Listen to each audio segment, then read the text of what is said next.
Hey, this is Heidi Lynch. And I'm Perrie Voss.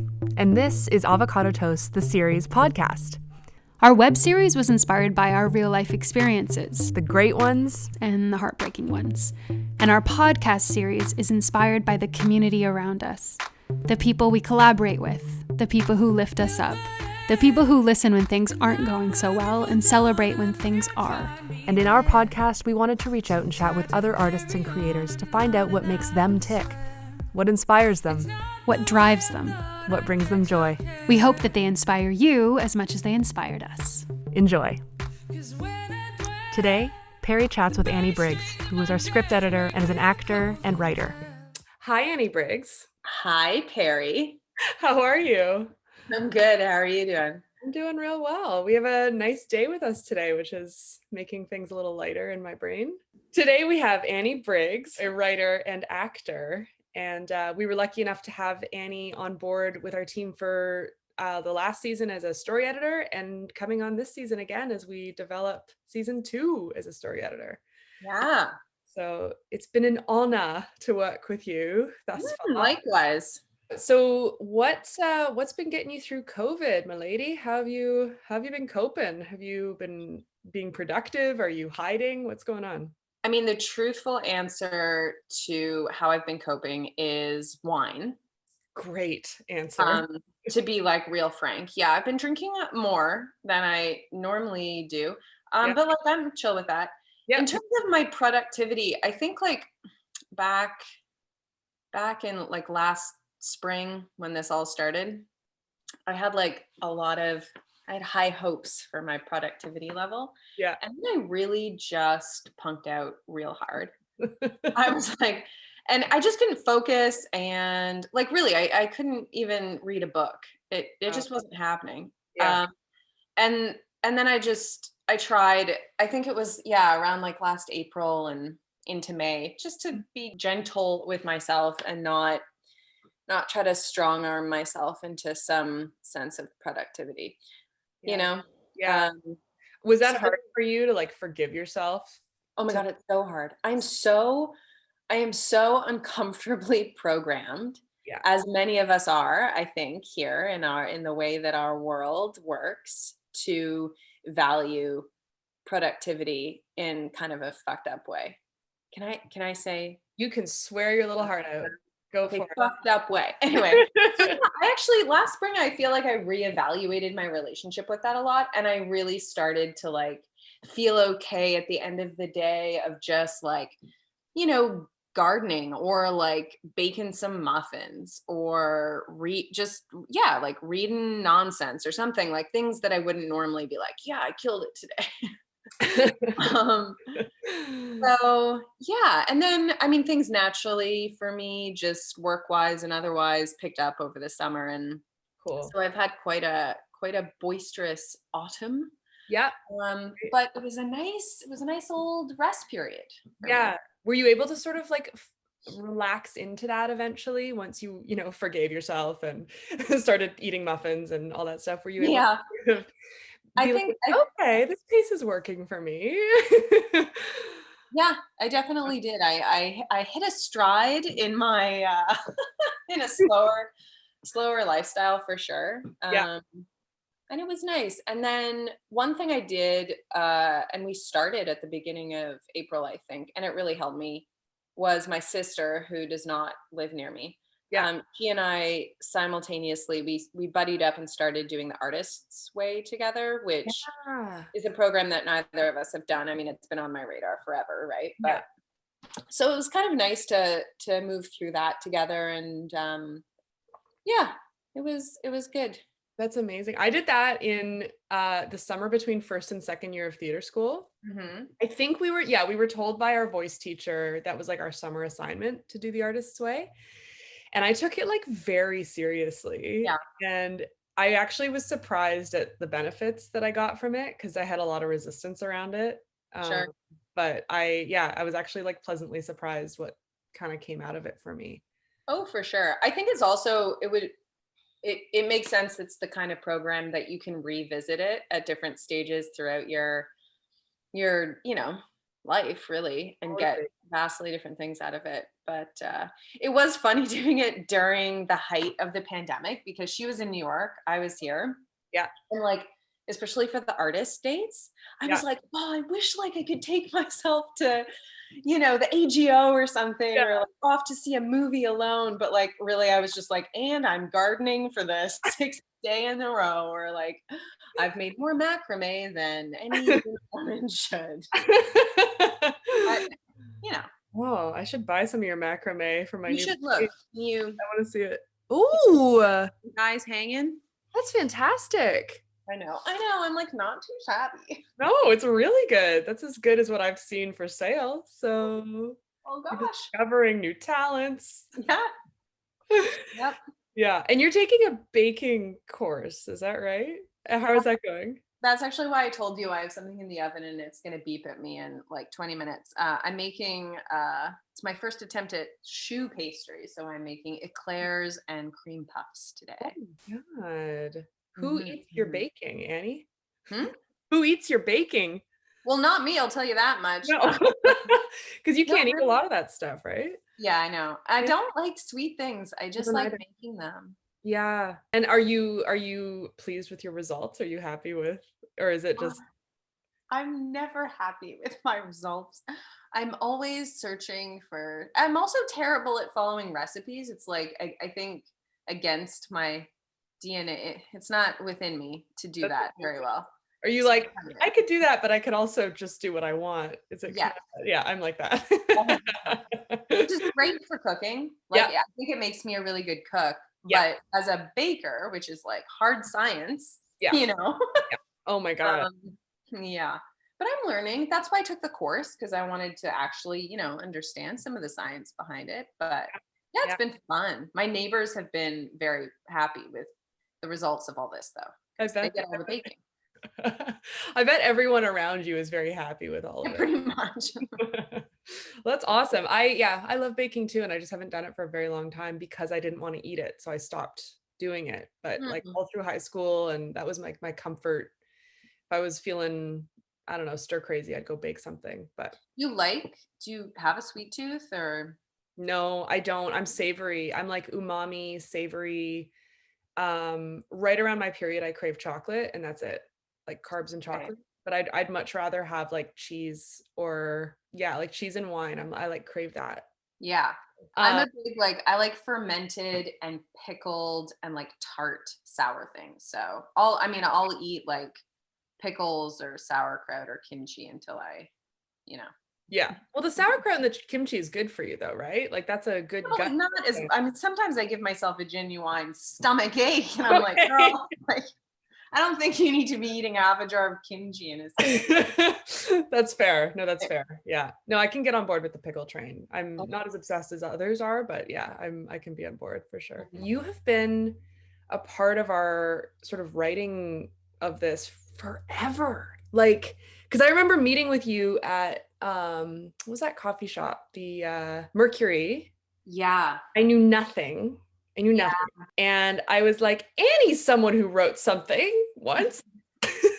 Because you had just wrapped CLAIREvoyant, is that right? Or I think we were either honestly, that first meeting you and I had, we might have not even shot it yet, because that was really early on. I think we were like in pre-production or something. And then I remember you and I met again. And I think I had just wrapped maybe a month or two ahead of that. Okay. Because that I remember just thinking like, how do you do it? And I was like, can you help us write? And I didn't even know what I was really asking you to do. I just knew that I wanted your brain somehow involved in our project. So yeah. That feels like a million years ago now. I know.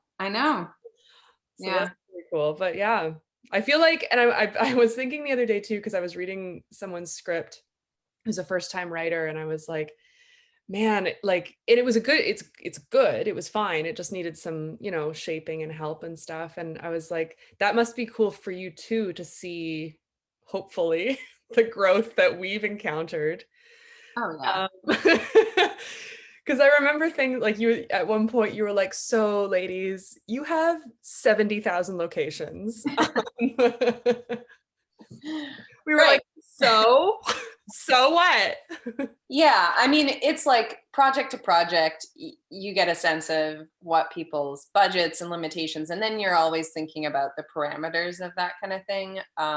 So, for you guys with the first season, Yeah. going digital, a lot of it was, economizing, Yeah. maximizing sort of what you could do with less really, and certainly a smaller page count. That's one of the amazing things about digital series in short form, right? It's such an interesting creative challenge, right? Seeing what people can communicate in a shorter amount of time. Yeah. Yeah, which is actually incredibly difficult. Like it's a fun challenge, but it's more difficult. You're like, oh, I'll just write a small thing. I'll write a short thing. It's so hard. But so hard. It's yeah, and I mean, we were always told that like it's harder to write a short, concise, to the point essay than it is to like wax poetic for pages and pages. So for sure. Yeah. But yeah, I think always with projects that specifically I'm hired to story edit is I love seeing what I'm looking at and then seeing it in its next iteration, or it's even further one after that. It's really neat to see how things change and adapt. And yeah. Well, no, you were a great brain to have on it for multiple reasons, but also just with the content that you've been a part of and been able to see how people can make things come together, like with Carmilla, and when you worked on CLAIREvoyant, you like basically just had one location for most of those. I know you didn't write Carmilla, but you were a part of a team that watching them do that. And you wrote a short film that I absolutely still love called LUVVIE. I love LUVVIE. Thanks, girl. Yeah, but it's cool to see like how you've made short form work, and it was definitely an asset because we were like, we don't know. Yeah. I mean, but it's wild, even LUVVIE, the first edit we had of that, and it's a long short, I think. Is it? How long is it? Speaking, because I couldn't tell you, but I think it's definitely over 20 minutes, maybe even over 25. But like our first edit of that was, I think, chugging up towards 40. So like that's the amount we shot, and my page count was like pretty long for short form. I wouldn't, I didn't know it was that long. It doesn't need that it needed more. Like it works how you guys edited it. So I know, and we cut, and it was a great lesson. Like we cut full scenes out of that initial edit. And at the time I was like, oh my God, this is crazy. It's like, no, that's what happens. Yeah. Which helped you be like, guys, you got to kill the babies, kill them. Just I know. And I went through that so intensely with CLAIREvoyant. I mean, I remember that. Yeah. We were asked to cut a good, I mean, I think it was over a third of our page count, like 3 weeks before we went to camera. And that was hard. Yeah. Oh my God. And I get it, because you're like, how is this going to work without that content? Or you're attached to something in it for various reasons. Is there, and I hate it when people ask me this, because I'm like, I'm a multi-hyphen person, let me live in my multi-hyphen world. But are you drawn towards acting or writing over the other? Or do you enjoy both at different times? I absolutely enjoy both for completely different reasons. I think it's like, I started as an actor, and that I think in a way that is what gets me the most excited, because it's people. You're around people and connecting to people. And for the most part as a writer, I work really well collaborating with others at times, but the actual act of writing I like to do like alone, in my sweatpants and dirty socks. Yeah. In my little cave. Yeah. And it's it doesn't energize me in the same way, just in a different way. Yeah. But I do, if the longer I go without being an actor, without getting to do that, I do feel it takes its toll on my heart and soul. I get that. So craving the other day. I was like, I've been doing a lot of like development and creation and doing other stuff on the other side of it. And I was like, oh, I just want to be in front of the camera for a minute. Yeah. I totally get that. Yeah. I think, I was on set just recently, and it was the longest, because of the whole pandemic, the longest I'd gone like without doing that. And I was like, oh my God, like, yeah, it sucks, man. Yeah, I know. Cause there isn't really anything that is the same as that. Like it doesn't, I was talking about that the other day too. It's like, I'm trying to learn all these different departments on a set because I'm interested in it and I want to do different aspects of it. But there's something about as soon as the camera, because that is also my like background is acting. So it's like as soon as the camera or whatever you're in that moment, it's like everything just else just fades away and you're in that and you're focused. Yeah. And I think it's a really special, it's a really special environment to be in. So that's really cool. I'm glad you got to be on set.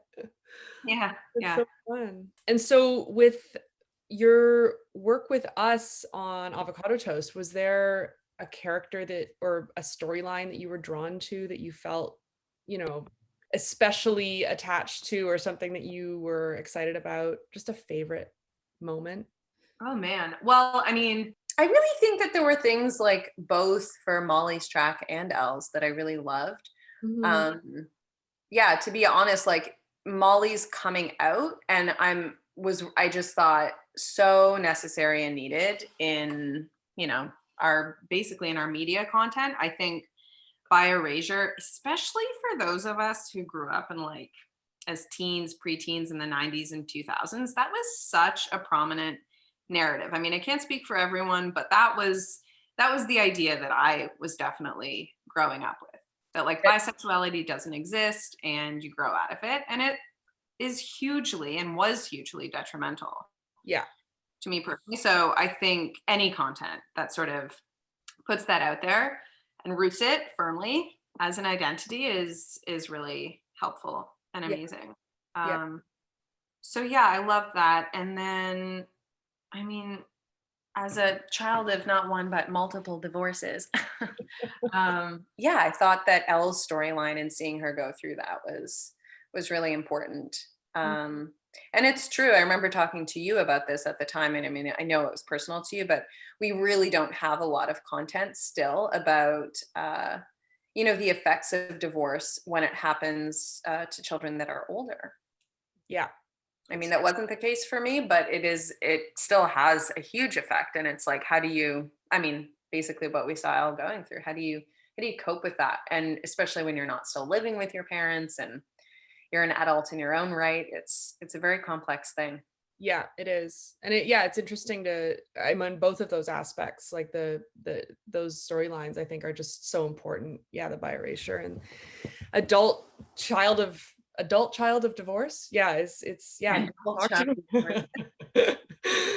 all still babies, we're all still children. Sure. Yeah. So what kind of content would you say you are drawn to as a creator and actor? What is the thing that's and it can be different because I know like it's not one genre, but like is there a through line element that you are attached to when you are sucked into a series or a film? Yeah, I think it's for me always character related, whether I'm writing and creating or whether I'm connecting to something as an actor and as a viewer. It's really always just like characters that interest me. Yeah. And oven. The baking is ready. Oh my God, my little shoes. Little bitty shoes. That's so cute. It must smell ridiculously good in there. Yeah, it does. But it kind of, you know what it reminds me of is Yorkshire puddings. Oh, yeah. Okay, wait, where was I? Oh, yes. Right. And you were saying character. Yeah, so absolutely characters. As a writer, I don't, for the stuff that I'm making, I'm not coming up with like complex, at least right now in what I'm doing, I'm not tackling like complex plot lines or like, I'm not interested in writing big explosions or like you know, Yeah. the grand adventure, I just want to see and create fascinating characters. That's really what gets me going. And I mean, obviously as an actor too. For sure. But yeah, I think it's like when I see something, I always know the stuff that really gets me are the shows and films and whatnot, plays that when I see them, instantaneously, I'm like bowled over with like rage and jealousy that I wasn't the actor in that, or that I wasn't the writer who wrote it. Like this thing of just being like, it exists and I didn't get to be a part of it. And then I get over the crazy part of that. And I'm just joyous that, you know, it exists. But that's the thing that I'm always like, this is an amazing piece. Do you have something that you feel like you would want to share, like that maybe just like that you can think of an example of that? I'm so super curious. Oh my God. Well, I mean, there's a lot of great stuff going on. So yeah. Is there one recently? I think one of the last films actually that I saw a little while ago, but I just remember being like, oh my God, like it just blew me away. I loved it so much.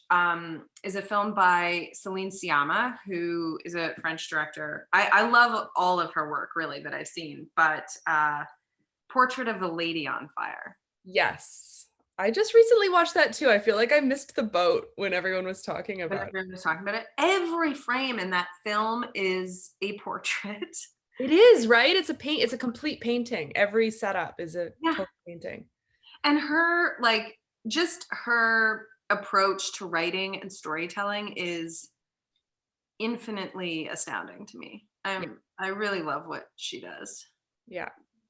It's interesting because, and I don't know if you're like this too, but I love writing a witty banter back and forth between two characters. Love it. But the films that I'm drawn to watching are often very quiet or silent or songs dialogue entirely, much like Portrait of a Lady on Fire. And I find whenever I see films like that, and then I'm like, but then how do you write it? So it's an interesting right? Well, the portrait script was very short. I bet. In page count, you know, and then there's other, you know, and then there's just other writers and directors where it's just not a lot of dialogue and it's all, you know, the described action of the piece.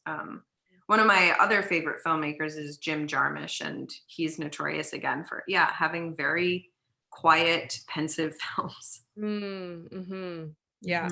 Yeah, it's interesting. I'm just fascinated by that. Your film from the CFC that you created, I thought was really great as well. Like, yes, there was writing, yes, there was dialogue, but you could fill the room with quiet tension that you and the other actress were creating in the spaces in between the lines, which I thought was really great. Yeah, thanks. Yeah. I hope to expand that piece in the future. Cool. It was very close to home, and I really loved the team I pulled in around that. But the director I worked for that is someone who I've worked with before. She's a dear friend of mine, Simone Stock, and she really helped to build that tension between us and sort of settle the piece. And really root it in an energy as opposed to a dialogue. So she was great for that. That's amazing. It almost sounds like I've like researched you or like done all this stuff, but it's just because we're friends and I know all this. We're friends. Yeah, we watch each other's stuff. But I keep pulling this stuff up. Like I'm like, oh yeah, I've done my homework, but I haven't. I've just watched your stuff. I love you and I want to see your work. But yeah, no, it was very cool to see you in that, because I had also not seen you in a more stylistic period piece before. So I thought that was it's I love working in period, and a lot of the stuff that I'm currently trying to get off the ground is period. And I love working in that in different eras as an actor. But on the creative side, it feels a little daunting, especially here in Canada, because doing period is so much more costly than, you know, anything else. But I really do love it. That's so cool. You tell me what you were saying that you're getting more into discovering like different roles and whatnot on set. What's something I mean, other than the editing thing, you're well established in that, but is Yeah. there something else that recently you have gotten excited about? What are you laughing at? No, it's cute because I know that you don't like super love talking about yourself, and Jason today, and they started asking me questions at one point at the end of the interview, and I was like, this is really hilarious. Oh my God, you should try being my therapist. All I do is just attempt to get information out of her about her own life. Anyway, no, I'm just relishing. I just think it's adorable. I've basically been on set like little indie sets all summer, just like helping out. So I've been like holding booms and shit, but I like do not want to go into the sound department because it's very daunting. But I wanted to direct something basically for 5 years, and I'm like, but I'm not a director, and like, as you know, you just have to like do the thing. And so some people approached me recently and were like, oh, we have this script and like we want Jay to shoot it, but we don't know, like blah blah blah. And I was like, I'll help you guys out with this and I'll get Jay on board, but I want to direct it. And I was just like, Great. wow. So oh, that's great. Yeah. Is it short? It's a short. Yeah, it's like an 8 to 10 minute short. So, Great. yeah, it's good. That's super exciting. Yeah, it's really exciting, and it's something that, yeah, I really want to do, and I just have been convincing myself I don't know what has been going on in my brain, but I'm doing it. Yeah, there can be a whole lot of convincing out of things, eh? Yeah. Oh my God. Yeah. Or like, who am I to do this? There's other women that are doing, like, I don't know. I don't want them to think that I don't know. Whatever we tell ourselves, I'm over Just it. do it. It's going to be great. You'll have so much fun. It'll be a great learning experience. When I directed LUVVIE, like same thing. I had no business directing anything. I didn't know you directed it as well. Yes, and it was, but I see, I can't even talk. It was so crazy. My friend who was in it with me and co-produced, he sat me down and he was like, I think you need to direct this because A, you're a control freak, and B, you know the script better than anyone. And I was like, dude, Aaron, like I can't, no, it's too much. I don't know what I'm doing. Yeah. And one of the greatest things I really did was sat down with my keys ahead of time, and especially my cinematographer, Nick Haight. And I just said, I don't know how, yeah. I don't know the proper, terms for things yet. And I had another great producer on board, and they were like, it's okay. You just need to have a vision and be able to communicate it, hopefully in English. And we will do our jobs to help support that. And so anyway, and then it all happened. That's so cool. No, and I think that that's the thing that I was told way, way back by 2 other filmmaking women. They were just like, you just got to do it. Like, and that's the thing that I keep reminding myself. And it's the best and worst advice, but the biggest takeaway that I've had is that you have to go do it. So we're all just doing that, screaming into the wind while we're doing it. But yeah, I love it. Well, hopefully I can eat some. I did actually try one of your cookies. It was very good, but hopefully I can eat more of your baking soon. What is that? Yeah. Come over for a cream puff. I would love to have a cream puff. Talking about Carmilla for a minute, that's been a wild ride. I remember too when you were like, yeah, I just shot this little web series. Like, I don't know what's going to happen with it. Well, fast forward, what? Because it was around the same time I was doing Skriker with Knox, because Elise Bauman was in that with me. I think maybe we shot in the first one in 2014. That's 6 years. That's 6 years. Yeah, it's a long time. So that's exploded. That exploded, yes. And that's been, I'm sure, a very wild thing for you to have been a part of. And I remember running into you at CLEXicon in London, England, when you had just popped off a red-eye flight for that conference at CLEXicon. And so how are you, like, I guess nothing's really going, you guys are doing a network? Are you trying to get it full length? What's going on with that? What's happening? Well, so the fun thing about just being an actor on a show, as opposed to also on the creative or development side, is that they just don't, tell you anything along the way. So right. As far as I know, we shot the seasons, and then we were fortunate enough to get to do the feature And in terms of any future iterations of the Carmilla series, I don't know anything about that, or if they are moving towards it. We've definitely heard mumblings about moving it to network because, you know, it's a story with some really strong and important, I mean, it has some strong and important storylines and really relatable characters. So I think it could definitely have some new iterations or lives to it. But I don't know. And yeah, That's but exciting. it's super funny being attached to something and then it finishes and then, but still people's interest for it and connection to it doesn't die. Right.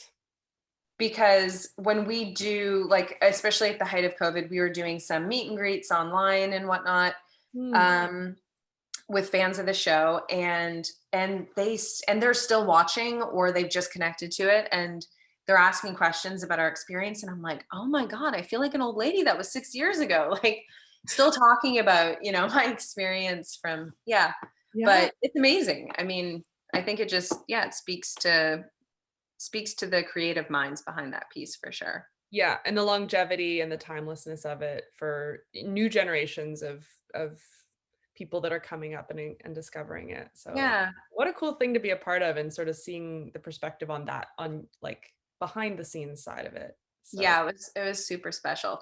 I will say it was also a very, very funny experience because, I mean, I'd done a bit of film, TV work prior to that. But most of us were pretty new to on-camera work, and they hired us specifically because the way they shot is they wanted theater actors who could, you know, quote unquote, save a take and like move through. I mean, at the time we were shooting a whole episode in one take. Really? I didn't know that. I mean, because it's just single camera, like so we wouldn't stop, and they really wanted theater actors for that reason, so that if, you know, something or a line or got flubbed, we could like move through it and wouldn't have to go back. But yeah, we shot like 110 pages in 4 days. Holy crap. Yeah, it was crazy. But just for that to be like one of the first film experiences, and then afterwards like move on to other sets and be like, you're shooting 8 pages today? Are you kidding me? Like, all right. Yeah. One yeah, exactly. You do one chunk for 5 hours, like depending on the setups of it. And yeah, that's insane. Wow. 4 days. Ugh. Yeah, that's terrifying. I get it. I understand. And it makes sense. But and that is why we all look so terrified on that show all the time. Not the vampire aspect. Just no, not the vampires. We were just scared shitless. That's amazing. Do you think that as a filmmaker, you know, that we have a responsibility to an audience with the content that we put out into the world? And do you think that we have control over that once it is out of, you know, once it's shot, edited, delivered? I think as filmmakers, so as storytellers, that we absolutely have a responsibility to our viewers. I think that the content, the stories we choose to tell, how we represent people absolutely affects our societies. It just does. It has for years. You can see it. When we repeatedly only show a particular group in a particular way or in a particular role or function, that's how as society over time we start to view those individuals. So absolutely there's a responsibility there. I would say that once you have put the content out, how people interpret that is out of your hands. Right. And it always will be. Whether people connect with it, find it offensive, find it enjoyable, whether they get the joke, whether they don't, you know, all of that is out of your hands. Right. Yeah. Yeah. No, I think that's really fair. And I think that's, you know, what we are trying to do and what you've helped us do is giving these underrepresented storylines because they are not being talked about, because they are not, you know, in the public view. And then, you know, if we get a comment from somebody who doesn't believe in bisexuality or, you know, whatever that is, and yeah, that's out of our hands. But it does create a discussion, which I think is the biggest thing too, when you are creating a culture around a story that you are telling, which I find really fascinating. I'd rather just have a discussion. And oh yeah, absolutely. I think there's such a beauty in that in terms of what we do, right? Is generating discussions and getting people thinking and relating to people in situations that they might never have before. Yeah, no, 100%. And you've been really great with helping us do that. So I really, really value your input and your brain and your heart that's been a part of this journey with us for, oh my goodness, 5 years or something. Yeah, thanks, girl. It's been a total pleasure and such a ball to be a part of. Amazing. It really has. Yeah. Well, thank you so much. Make me not sound drunk. I mean, it would be amazing if you were just drinking all day now. This is just your. I haven't gotten quite to that stage, but I am buying very fancy wines these days. That's nice. Yeah, I'm too old to be drinking shitty wine. I've decided. I have decided. I agree. I think that's a great thing to learn from this. Yeah. Yeah. Good flavors in our mouths with the wine. Yes, Perrie. Always strive for that one out. In your mouth. And out. Thank you so much, everyone. Thank you. Okay. Thank you so much, Annie, for chatting with me today. Thanks, girl. Come over for an eclair. I cannot wait. I'll be there shortly. Okay. All right. Ciao. Ciao. Thank you so much for listening. And thank you to Ontario Creates for the support to make Avocado Toast the Series podcast possible. You can pick your player to watch all 10 episodes of Avocado Toast the Series at www.avocadotoasttheseries.com. We'd also love to give a huge shout out to Russell Lauder for the use of their beautiful song, Cost of Living. You can find more of their music sprinkled throughout the episodes of our web series, as well as on Spotify, Bandcamp, and iTunes, and links to their social media is in our show notes.